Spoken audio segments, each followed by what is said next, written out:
नदी का पानी ये जीवन देता है, लेकिन क्या होगा अगर यही पानी मौत की वजह बन जाए? चलिए आज इसी गंभीर सवाल की तह तक चलते हैं।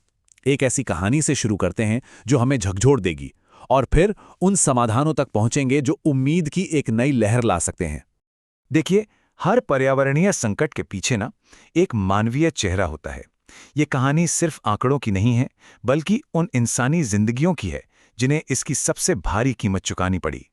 मामला है इंदौर शहर का, जहां 4 परिवारों के लिए पीने का पानी जहर बन गया। उनकी मौत ने एक ऐसे संकट को उजागर किया जो हमारे नलों तक पहुंच चुका है। और जब जांच हुई तो जो सच्चाई सामने आई वो डराने वाली थी। पता चला कि उनके पीने के पानी में खतरनाक बैक्टीरिया थे। ये एक ऐसा अदृश्य दुश्मन था जो उनके घरों में, उनके गिलासों में छिपा बैठा था। तो देखिए, ये सिर्फ एक शहर की कहानी नहीं है, ये तो हमारी नदियों की कहानी है। पर सवाल ये है कि हम ये कैसे पता करें कि कोई नदी कितनी बीमार है? यहीं पर साइंस हमारी मदद करता है। सोचिए, जैसे स्कूल में बच्चों का रिपोर्ट कार्ड होता है, वैसे ही नदियों का भी होता है। इसे कहते हैं वाटर क्वालिटी इंडेक्स या WQI।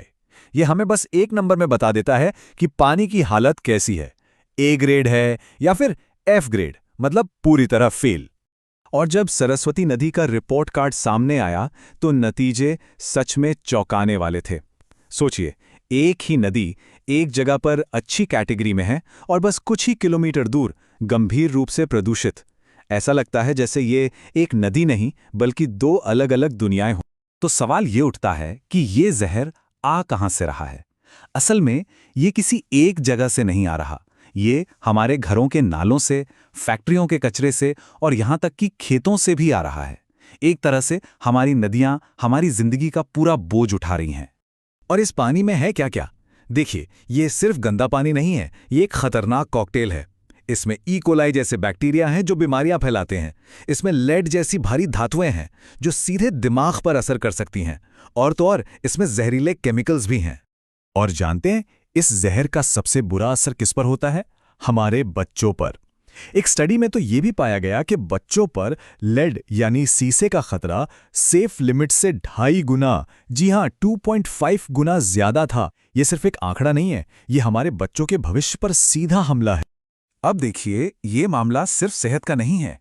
जब लोग बीमार पड़ते हैं तो उसकी एक आर्थिक कीमत भी होती है जो पूरे समाज को चुकानी पड़ती है। ये एक ऐसा बोझ है जो हमें और गरीब बना रहा है। तो सवाल यह है कि प्रदूषित पानी की असली कीमत है क्या? देखिए, ये सिर्फ नदी की सफाई का खर्च नहीं है। ये अस्पतालों का बिल है, काम पर ना जा पाने से छूटी हुई तनख्वाहें हैं और वो मौके हैं जो हमेशा के लिए बर्बाद हो गए हैं। इसका एक उदाहरण देखते हैं, इंडोनेशिया से। वहां पुसुर नदी के पास रहने वाले लोगों पर एक स्टडी की गई और पता है क्या चला? कि सिर्फ टाइफॉइड और डायरिया जैसी बीमारियों के इलाज पर ही लाखों रुपए खर्च हो रहे थे। और ये वो कीमत है जो लोग अपनी जेब से चुका रहे हैं, जो शायद उनके बच्चों की पढ़ाई या घर के खाने से कट रही है। तो सवाल फिर वही है कि आखिर ऐसा हो क्यों रहा है? हमारी नदियां इतनी गंदी क्यों हैं?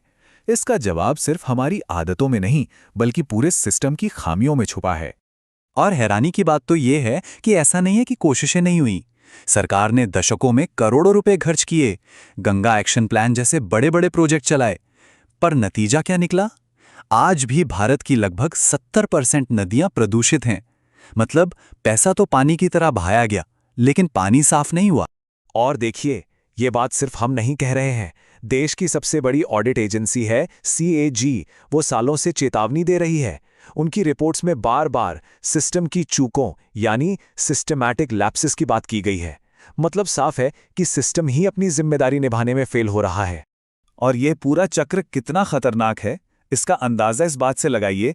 इंदौर में खान नदी एक तरह से खुला नाला बन चुकी है और इस नाले का 90% पानी पता है कहाँ जाता है? खेतों में सिंचाई के लिए। मतलब वही जहर घूम फिरकर वापस हमारी थालियों तक पहुंच रहा है।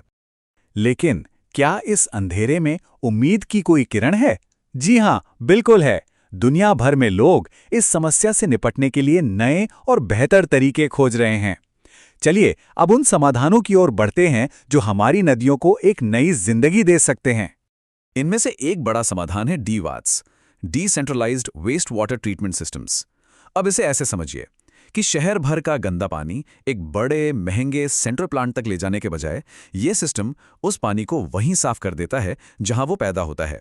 ये एक तरह का मोहल्ला क्लिनिक है, लेकिन पानी के लिए। और इसके फायदे तो सच में कमाल के हैं। ये सिस्टम ना सिर्फ सस्ता पड़ता है, बल्कि ये 45% तक बिजली बचाता है और सुनिए, कार्बन उत्सर्जन को 60% तक कम कर देता है।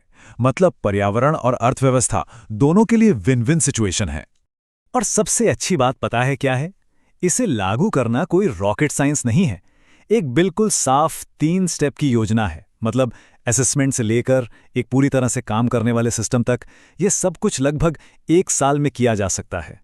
और हाँ, ये सिर्फ कागज पर नहीं है, ये हकीकत में हो रहा है। जरा इस बदलाव को देखिए। एक तरफ एक गंदा मलबे से भरा नाला, और दूसरी तरफ वही नदी एक नए बांध के साथ, एक नई जिंदगी की उम्मीद के साथ। ये तस्वीर दिखाती है कि अगर इरादा हो तो बदलाव मुमकिन है। लेकिन देखिए, बात सिर्फ पानी साफ करने की नहीं है, ये हमारी नदियों को देखने का हमारा नजरिया बदलने की बात है। क्या एक नदी सिर्फ एक गंदा नाला है, या वो किसी शहर का धड़कता हुआ दिल हो सकती है? इंदौर में लोग ठीक यही सपना देख रहे हैं। वो अपनी नदी को सिर्फ साफ नहीं करना चाहते, बल्कि उसे एक ऐसे हरे भरे किनारे में बदलना चाहते हैं जिससे प्रकृति और वहां के लोग मिलकर संवारें। सोचिए, एक ऐसी जगह जहां बच्चे खेल सकें, परिवार साथ में घूम सकें और पूरा शहर चैन की सांस ले सके। तो आखिर में सवाल हमारे सामने है, क्या हम अपनी नदियों को अपने शहर का भूला बिसरा पिछवाड़ा बनाकर रखेंगे, या उन्हें अपने घर का एक जीवंत खूबसूरत बरामदा बनाएंगे? ये चुनाव हमारा है।